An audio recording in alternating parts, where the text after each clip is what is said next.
కార్యక్రమం త్యాగాల ఆ త్యాగాన్ని గుర్తు చేసుకొని 25 సంవత్సరాలు రంగవెల్లి అక్క శాస్త్రీయ విద్యా విధానమే కావచ్చు, లేకుంటే బడుగు బలహీనులకు నేను ఉన్నాను మేము ఉన్నాము అని నయా పైసా జీతం లేకుండానే సమాజ సుధారకులుగా త్యాగాలు చేసిన ఆ అమరవీరులో రంగవెల్లి అక్క వారి యొక్క త్యాగం వాస్తవానికి ఈరోజు ముఖ్య అతిథిగా వచ్చిన వీర్సం నాయకుడు ప్రొఫెసర్ కాసిం గారు చెప్పారు. ఏం చెప్పారు? వాస్తవానికి ఆ చెప్పిన మాటలు కనిష్టము ఐపీఎస్ ఐఏఎస్ చదివిన వీళ్ళకు తెలియదా అంటే, తెలిసినప్పటికీ కూడా రాజకీయ నాయకులకు వీళ్ళు కాపరి కుక్కలుగా పనిచేస్తున్నారు కనుకనే మానవత్వం తెలవకుండా ఇవాళ సమాజం ఒకవైపు దోపిడీకి గురి చేస్తూ ఉంటే, ఒకవైపు ఆదివాసుల బతుకులతోటి చెలగాటమాడుతూ రాజ్యాంగం సాక్షిగా రాజ్యాంగంలో ఏవైతే విలువలు పొందపరిచినాయో దాన్ని తూట్లు పడతా ఉంటే, మేము ఉన్నామన్నట్టుగా జబ్బకేసుకొని నయా పైసా జీతం లేకుండా సేవలు అందించిన దాంట్లో రంగవెల్లి అక్క వారు ఒక్కోరు. ఇలా ఈ రంగవెల్లి విజ్ఞాన కేంద్రం ఎందు గురించి రా అని అంటే, ఈ కరీంనగర్ జిల్లాలోనే ఉమ్మడి కరీంనగర్ జిల్లాలో కోదురుపాక రాజవ్వ అని ఒక అవ్వ ఉంటుంది.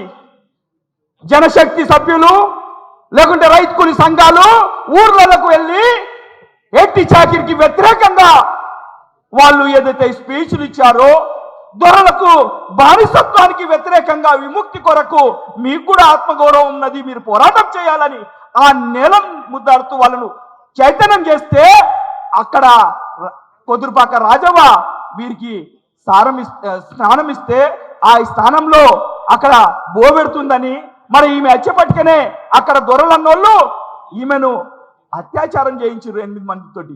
అప్పుడు అదే దొర పాలన, ఇప్పుడు కూడా అదే దొరల పాలన. అంటే ఏం మారిందిరా అంటే ఏం మారలేవు. కారణం ఏంటంటే ఉద్యమకారులు నేల కొరికినప్పుడే గుర్తుకొస్తారు, తర్వాత ఎక్కడ కూడా ఉండదు.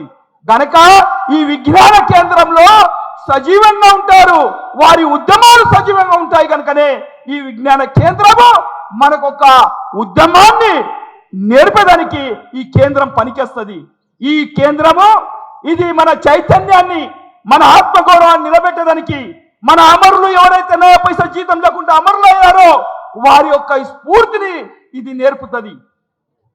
బట్టేబాజీ రాజకీయ నాయకులు అప్పుడున్నారు ఇప్పుడున్నారు, కనీసం ఒక్కొని కూడా రాజ్యాంగం సాక్షిగా ప్రమాణం చేసిన వాడు రాజ్యాంగం పరంగా నడుస్తున్నాడంటే ఎవడు కూడా నడుస్తలేడు. కనుకనే ఈ కేంద్రం మనకు పనికొస్తుంది. శాస్త్రీయ విద్యా విధానం కనబడుతుంది. ఇలా మన యొక్క ఆత్మగౌరవం గురించి మన పిల్లగాళ్ళను ఈ దేశ భవిష్యత్తును ముందుకు తీసుకుపోయేదానికి ఈ పోరాట కేంద్రంగా ఇది పనికొస్తుందని భావిస్తూ, మరే రంగవెల్లి అక్క త్యాగాన్ని గుర్తు చేసుకుంటూ, మరి రంగవెల్లి అక్క ఏదైతే ఆదివాసుల గురించి పోరాడిందో అదే పోరాటం ఇప్పుడు కూడా మనువాద సర్కార్, బీజేపీ సర్కార్, అమిత్ షా లాంటి వాడు, మోదీ లాంటి వాడు ఇవాళ కగారు పేరుతోటి ఆదివాసుల యొక్క ఖనిజ సంపదను దోసుకునేదానికి ఛత్తీస్గఢ్లో కగారు పేరు పెట్టుకొని ఆదివాసులను ఉచ్చకోత చంపుతున్నారు. ఎక్కడ దొరికితే అక్కడ వాళ్లకు పెట్టుబడిదారులు ఒక్కొక్కళ్ళ తలకాయల మీద ఇంత మందిని చంపురు, ఈ కేడర్ మీద మీకు గిన్ని పైసలు ఇస్తామని పెట్టుబడిదారులు పెడతా ఉంటే, ఇవాళ ఎవరైతే యూనిఫామ్ వేసుకొని ప్రజల సొత్తుతోటి వాళ్ళు జీతాలు తీసుకుంటున్నారో వాళ్ళు మైకంలో వచ్చి ఇవాళ మన వాళ్ళ ప్రాణాలు తీస్తున్నారు. ఎవరి యొక్క సొమ్ముతోటి అయితే జీతాలు తీసుకుంటున్నారో వాళ్ళను కూడా మైమర్చి ఇవాళ ప్రాణాలు తీస్తున్న ఆ దగులుబాజులకు కూడా జ్ఞానాన్ని నేర్పించే ఈ జ్ఞాన కేంద్రం అని భావిస్తూ ఈ అవకాశం ఇచ్చిన పెద్దలకు ఉద్యమాభివందనాలు తెలియజేస్తూ అందరికీ జై భీమ్. మరి రంగవెల్లి అక్కకు లాల్ సలాం, లాల్ సలాం. జై భీమ్.